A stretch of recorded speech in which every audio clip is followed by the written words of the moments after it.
प्रधानमंत्री मोदी की जो विदेश नीति है, क्या ये उसका ही असर है कि हर बड़ा देश, हर बड़ी महाशक्ति जिसके साथ भारत के संबंध जो है वो अभूतपूर्व है, बहुत ही स्ट्रांग है। और आज जब प्रधानमंत्री मोदी का ये 5 देशों का दौरा हो रहा है, शुरुआत यूएई से हो रही है, सर, इस पूरे डिप्लोमेसी को कैसे देखते हैं आप? आपका बहुत बहुत धन्यवाद। Thank you very much. बहुत अच्छा लगता है आपके साथ, और फिर आपके पास कर्नल साहब है, रविंद्र साहब हैं, दूसरे हमारे सहयोगी। आप सबसे बहुत कुछ सीखूंगा। Thank you. ये जा रहे हैं, आपको मालूम है कि यूएई के MBZ उनको कहते हैं, मोहम्मद बिन जायद। वो जब आए थे, उनके राष्ट्रपति, जनवरी के महीने में कुछ घंटों के लिए डिफेंस पार्टनरशिप की बात की थी। हमने कहा ट्रेनिंग देंगे, हथियार देंगे, बाकी आपकी मदद करेंगे, लेकिन डिफेंस पार्टनरशिप, डिफेंस एग्रीमेंट्स हम लोग नहीं करते। कुछ ही दिन पहले, 2-3 दिन हुए, आज हम बात कर रहे हैं 15 मई को, 2-3 दिन पहले एक transport plane C-17 globe master UAE का दिल्ली आया हुआ था छोले भटूरे लेने के लिए, वापस उड़ गया। उसके अंदर क्या था, आप खुद अनुमान लगा दीजिए। कर्नल टिको आपको बताएंगे क्या लेके गया है यहाँ से। सो ये जो पार्टनरशिप हमारी बन रही है यूएई के साथ, ये एक याद रखिए, एक है एनर्जी सुपर पावर और दूसरा है emerging global super power. UAE हमें इसलिए पसंद करता है कि हम धोखा नहीं देते उनको। हमें क्या मिलेगा? एनर्जी सप्लाई हमारी बढ़ेगी। उन्होंने ये भी कहा है कि हमें और इंडियन वर्कर्स चाहिए। और यूएई की फौज जो है बेटा, ये मैं तो रहा हूँ 20 साल से, बता देता हूँ, वो कोई हंसने वाली फौज नहीं है। सऊदी अरेबिया के पास वो दम नहीं है, पैसा बहुत है, इसलिए उसको पाकिस्तान की जरूरत है।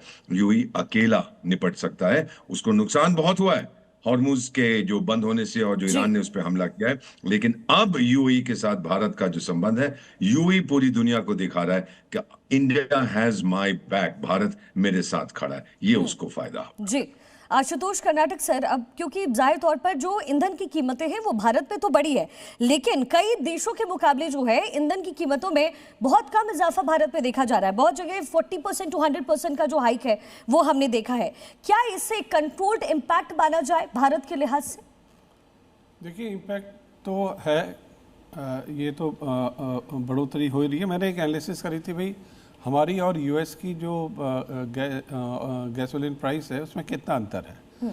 गैसोलीन प्राइस वहाँ पर है 2.91 थी वॉर के पहले, आज है 4.50। अगर हम इसको एक लीटर में कन्वर्ट करें, पहले 72 रुपीज़ पर लीटर थी और आज 112 रुपये पर लीटर है।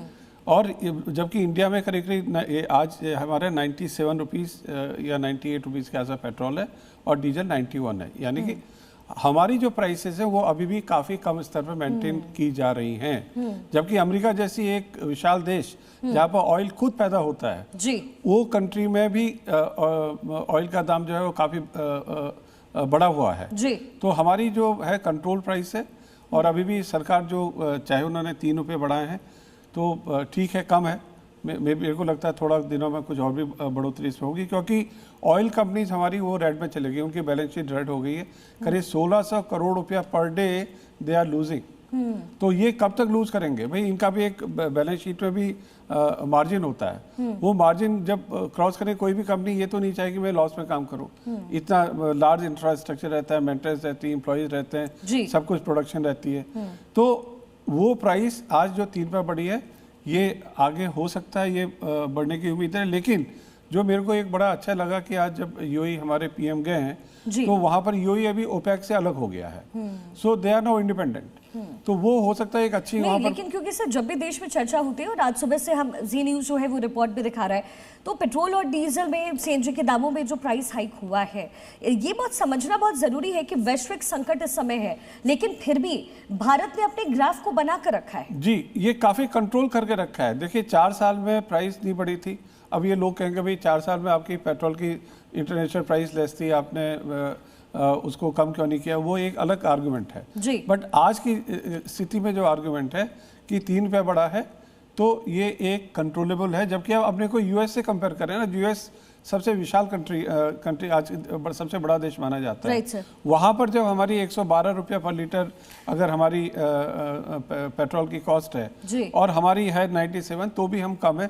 तो मैं ये नहीं कह रहा हूँ कि आप इसे बढ़ाइए, बट ये कह रहा हूँ कि हम एक कंट्रोल स्थिति में, सरकार इसको अच्छे ढंग से एक मैनेज करने का काम कर रही है।